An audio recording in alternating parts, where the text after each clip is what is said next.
سب سے پہلے مصطفیٰ نواز کھوکھر صاحب میں آپ سے آغاز کرنا چاہتی ہوں. یہ بتائیے گا کہ یہ جو دھاندلی والا معاملہ ہے، کیونکہ سینٹ کے اندر بات بھی ہو رہی ہے، اس کے اوپر کافی بحث بھی ہو رہی ہے، یہ دھاندلی والا معاملہ کسی طور کسی اونٹ یا کسی کروٹ بیٹھے گا یا اسی طرح سے ہم کمپرومائز پوزیشن پہ آ جائیں گے اور پھر اگلے الیکشن کی طرف بڑھ جائیں گے؟ اسما بہن، اگر ہم ماضی کو مد نظر رکھیں تو ماضی میں جتنے الیکشنز کے اوپر سوالات اٹھتے رہے، لوگ ثبوت لے کر سامنے آتے رہے، ٹریبیونلز میں جاتے رہے، عدالتوں کا دروازہ کھٹکھٹاتے رہے، تو اسمبلیوں کی مدت پوری ہوتی رہی لیکن یہ معاملات حل نہ ہو پائے، نہ الیکشن ٹریبیونلز میں حل ہو پائے اور نہ ہی عدالتوں سے حل ہو پائے.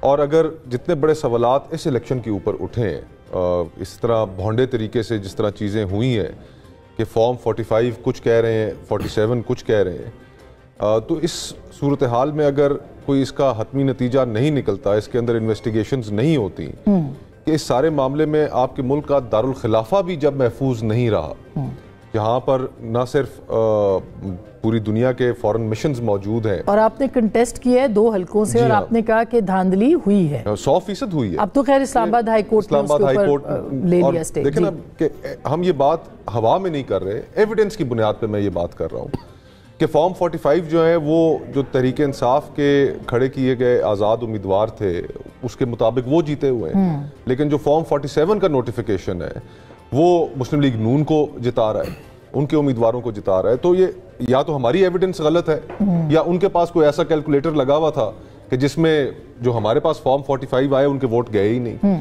اور تماشا تو اس حد تک آگے بڑھ گیا کہ جو 46 حلقہ ہے اسلام آباد کا تیسرا حلقہ، وہاں پر میاں اسلم صاحب سابقہ MNA جماعت اسلامی کے نائب امیر بھی ہیں، وہ بھی کنٹیسٹ کر رہے تھے. اور آپ کو پتا ہے کہ ہر حلقے میں جماعت اسلامی کا 5-7 ہزار ووٹ ہوتا ہے، اور وہ سابقہ MNA بھی رہے ہیں. ان سے میری بات ہوئی تو انہوں نے کہا کہ مصطفیٰ دیکھو میرے ساتھ کیا ہوا. میں نے کہا میاں صاحب کیا ہوا؟ کہتے میرے 1900 ووٹ کر دیے یار. تو آپ نے ایک انسان کی سبکی بھی کر دی. تو اس پورے پروسیس کے اوپر اتنے سوالات ہیں، اور میں سمجھتا ہوں کہ اگر اسلام آباد میں جہاں پر سپریم کورٹ بھی موجود ہے، این سپریم کورٹ کی ناک کے نیچے اگر اسلام آباد کے لوگوں کا مینڈیٹ چرایا جا سکتا ہے، ان کی آواز دبائی جا سکتی ہے، تو باقی ملک میں بھی یہی اسلام آباد ہائی کورٹ نے وہاں تو ایک فیصلہ دے دیا، اور تحریک انصاف خوش نصیب ہے کہ ان کو ہائی کورٹ سے، عدالتوں سے انصاف بہرحال مل جاتا ہے. 18 میں ایسے نہیں تھا، اور وہاں پہ بھی اس وقت بھی مینڈیٹ جو ہے وہ چوری ہوا تھا. تو کیا یہ اس کو یوں سمجھ لیا جائے کہ اب یہ پک اینڈ چوز والا ہے، یعنی سیاستدان بھی جس کو پسند نہیں آتا وہ فیصلہ منظور، جس کو پسند آئے گا اس کی فیور میں وہ فیصلہ منظور ہو جائے گا، دوسرا نامنظور ہو جائے گا؟ یہ بات آپ کی ٹھیک ہے اسما بہن کہ ماضی میں تحریک انصاف کو 2018 کے الیکشنز میں RTS کا جو فیلئر تھا اس کے اوپر ہم سب لوگ گفتگو کرتے رہے، آن ریکارڈ ہماری گفتگو موجود ہے. اور اگر آج ہم اسے صرف نظر کریں تو اس کا مطلب یہ ہوگا کہ ہم اپنی ہی کی گئی گفتگو کی نفی کر رہے ہیں. آپ نے فوراً، آپ کے پروڈیوسر نے، آپ کی ٹیم نے وہ کلپ نکال لینے ہماری گفتگو کے جس میں ہم بڑا واویلا کر رہے تھے RTS فیلئر کا.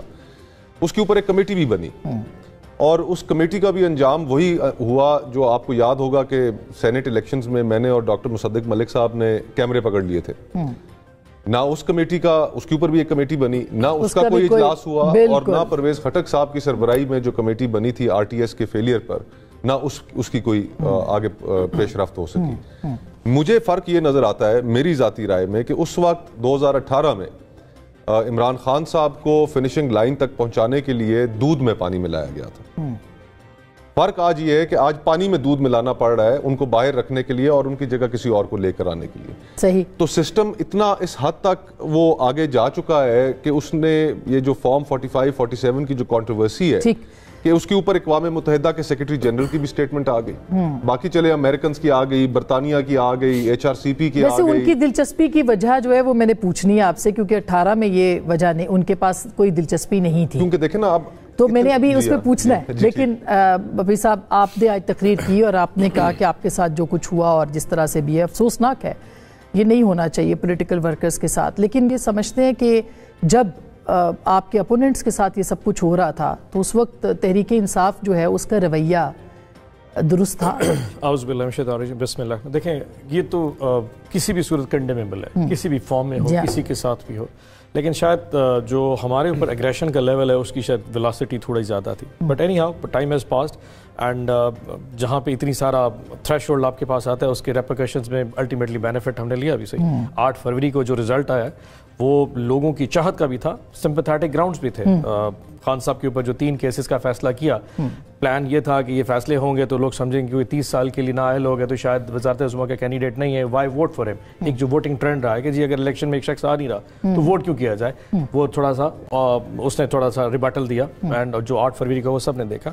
بٹ ہیونگ سیڈ دیٹ, کیا ان چیزوں سے لوگوں کی, عوام کی رائے کے اوپر اثر پڑتا ہے؟ یس, اب اثر پڑتا ہے. عوام سوچتے ہیں, they know everything. Social media, لوگ کہتے ہیں کہ پاکستان تحریک انصاف نے سوشل میڈیا کا غلط استعمال کیا. آئی پرسنلی تھنک ہم نے شاید اس قوم کو باور کرایا فرام آل دا ریالٹیز. آپ نے استعمال کیا اس کو, پازیٹیو استعمال, اس کا فائدہ ہوا اور لوگوں کو جو کچھ ہو رہا تھا سب کو پتا تھا. اور جیسے کھوکر صاحب نے فرمایا کہ بلوچستان جیسے اگر آپ صوبے میں کرتے تھے تو ہمیں پتا ہے پاکستان میں, بلوچستان میں مطلب پلان ہوتا ہے کہ کس نے جیتا اور کس نے ہارنا, ہم سب کو پتا ہے. اسلام آباد میں ایسا نہیں کیا جاتا. ابھی کوئی انٹرنیشنل آبزرورز ہیں, ہائی کورٹس ہیں, سپریم کورٹس ہیں, آپ لیکن آپ کو عدالتیں انصاف بھی دے رہی ہیں. آپ یہ یاد رکھیں کہ 2018 میں عدالتوں نے اس طرح انصاف نہیں کیا. اسلام آباد کی حد تک یس اٹ میک سینس.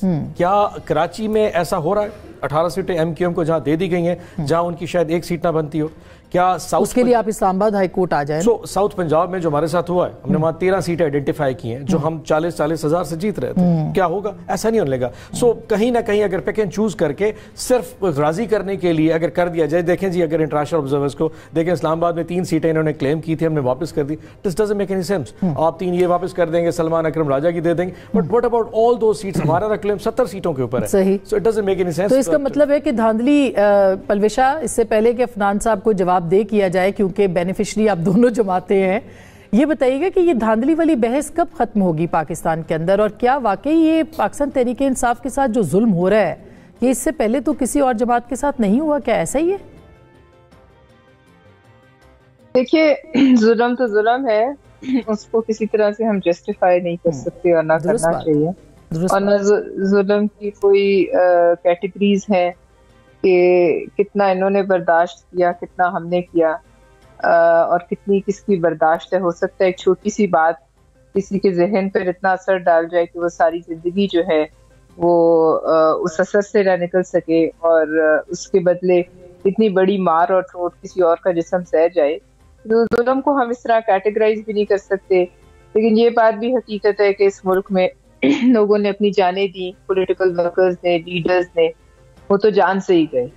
لہٰذا ظلم تو ہوتا آ رہا ہے پہلے دن سے, اور میں اب پتہ نہیں کب تک ہماری زندگیوں میں یہ جاری رہے, اور اسی طرح دھاندلیوں کی صدائیں بھی ہماری جو باقی زندگی ہے اس میں ہم سنتے رہے. اگلے شاید ہمارے آنے والے جو بچے ہیں, جو جب وہ اس قابل ہوں ووٹ کرنے اور بحث کرنے کے, تو شاید یہ معاملہ تبدیل ہو گیا. لیکن ابھی دیکھیے, اگر آپ 18 سے تقابلی جائزہ کریں تو 18 میں ایک چیز یہ فرق تھی کہ شاید جیسے مصطفیٰ نے کہا کہ وہ دودھ اور پانی کی اچھی مثال ہے, لیکن اس وقت لوگوں نے تھوڑا سا ہضم بھی کر لیا کچھ عرصے بعد. اس دفعہ میں دیکھ رہی ہوں کہ ملک میں اس کو ہضم کرنے کی جو ایک صلاحیت ہے وہ بالکل ختم ہو چکی ہے. جو جیتا ہوا ہے وہ بھی دھاندلی کا شور مچا رہے ہیں, اور جو ہارے میں وہ تو مچا ہی رہے. اور جو مینڈیٹ, جیسے بلاول صاحب نے کہا کہ مینڈیٹ اس طرح سے تقسیم کر کے عوام نے دیا ہے, میں سمجھتی ہوں بڑی اچھی وائز اسٹیٹمنٹ ہے. ناٹ بیکاز وہ چیئرمین ہے میری جماعت کے, لیکن ایک بڑی وائز اسٹیٹمنٹ ہے دل میں لگنے والی. پاکستان کی عوام نے کسی ایک کو مسیحا نہیں سمجھا ہے. پاکستان کی عوام نے بانٹ کے مینڈیٹ دیا. اب اس میں ظاہر ہے اس پر بھی سوالات ہیں, تو ہر مینڈیٹ پر سوال ہے.